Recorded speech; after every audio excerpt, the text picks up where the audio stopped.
Reportedly, the initial research that led up to the disastrous experiment in the Philadelphia Naval Shipyard in 1943 was conducted years earlier by the famed scientists Albert Einstein and Nikola Tesla. Nikola Tesla, back in the 30s, became involved with a group that was experimenting with the ability to move through the time-space continuum.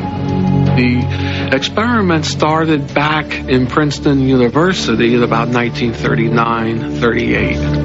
And as they got the thing developed to where they could make something small invisible, then they got it to an object maybe that big. And that gathered the attention of the government.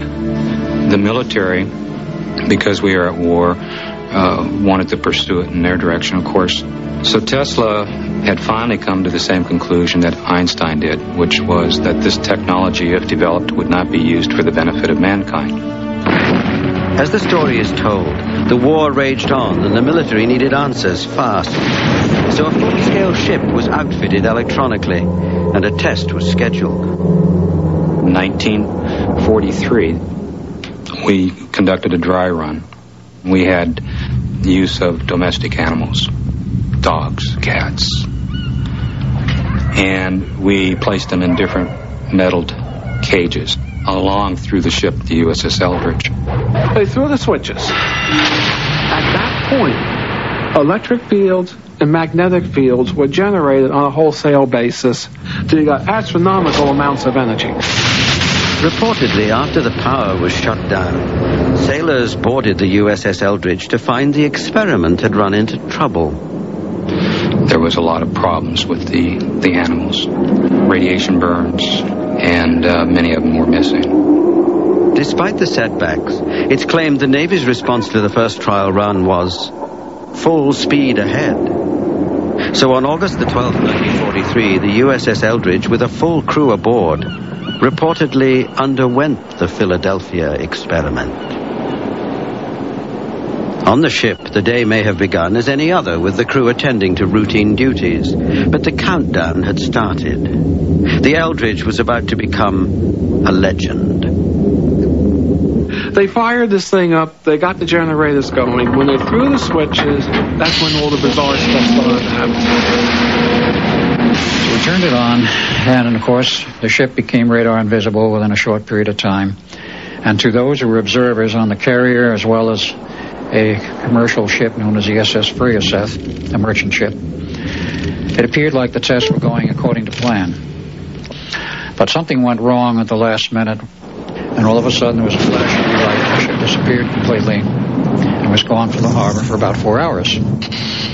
Instead of merely becoming invisible to radar or even the naked eye, legend has it the Eldridge was actually transported through space and time. We shot it through the time-space continuum. We arced it through.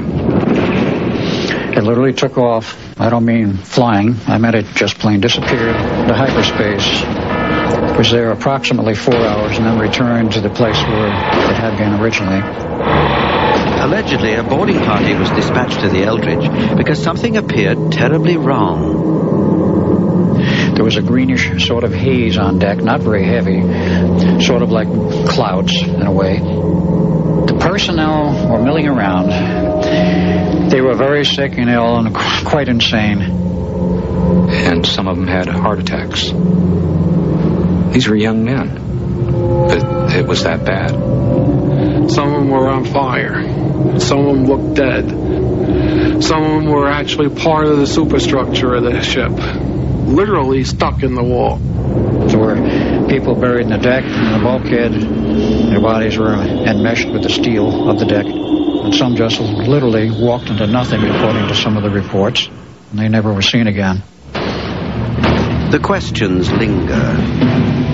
Where did the USS Eldridge go when it apparently vanished for 4 hours? Some theories placed it in Norfolk Harbor, 275 miles away, while even more incredible claims suggest that it voyaged 40 years into the future. And what about the missing sailors? One account points to a mysterious incident at a local bar. A group of sailors, according to the story, boiled out of a back room of the bar a little research showed the fact that this bar had no back room. They came out of the wall.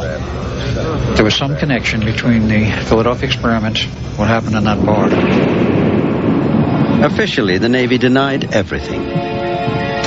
They denied that there ever was such an experiment because of the complications involving what happened to these personnel. They couldn't explain it properly. Those died, they said, were lost at sea. Some believe there's an even more compelling reason that the Philadelphia experiment was kept under wraps. The project was a success.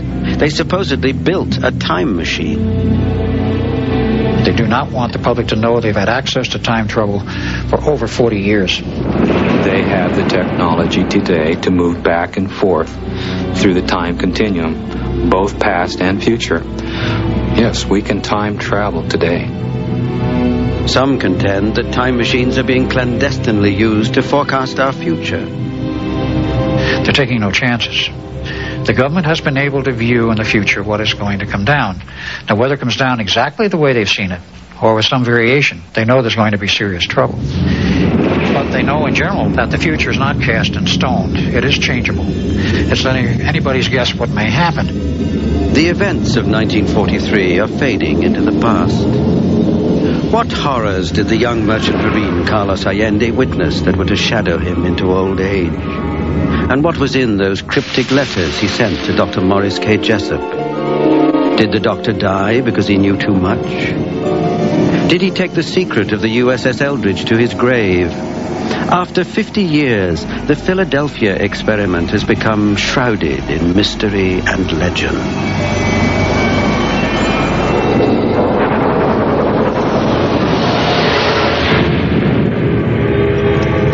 Did the USS Eldridge suddenly disappear?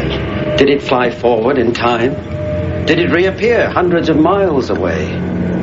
Naturally, the United States Navy dismissed the incident as a wild and crazy myth. They insisted time travel was impossible.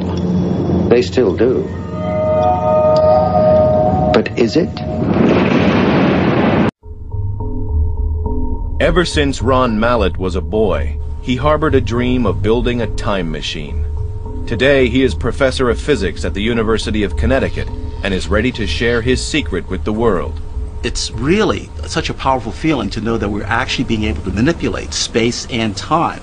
And it's exciting because this shows that we may be able to control time, and that means that ultimately we may be able to control our destiny in a way that mankind never has been able to before. The common theme that unites rotating black holes, wormholes, and cosmic strings is gravity. Mallett searched to find a new way to harness gravity in order to time travel. Though light has no mass, it does have energy. Mallett was convinced that he had to take an unorthodox step to build his time machine. And I found that light could be used to control gravity. And since gravity controls time, then that meant that I could use light to control time. And that's the basis of my inspiration and my theory. While cosmic strings and wormholes would require an advanced super civilization with the power of the galaxy at their fingertips, Mallett claims his time machine could be built not in the future, but today. What you're seeing are four intersecting laser beams that are forming a square in which the light is circulating around, and the space is being dragged around by that. And in addition to the twisting of space, eventually in a real model, you'll have a twisting of time as well. This is a model of Mallett's time machine. According to his theory, the laser beams will create enough gravity to replicate the frame dragging of a rotating black hole. Some claim this theory is off the wall, but Mallett insists his machine could create a tiny time loop. The real size of the real device, however, is going to be only about the width of a human hair, and rather than just having 7 lasers like this model, there'll be 10,000. Mallett is now ready to step from model to time machine. The time traveler in his miniature machine will be a subatomic particle. Think if we could warn ourselves of future catastrophes.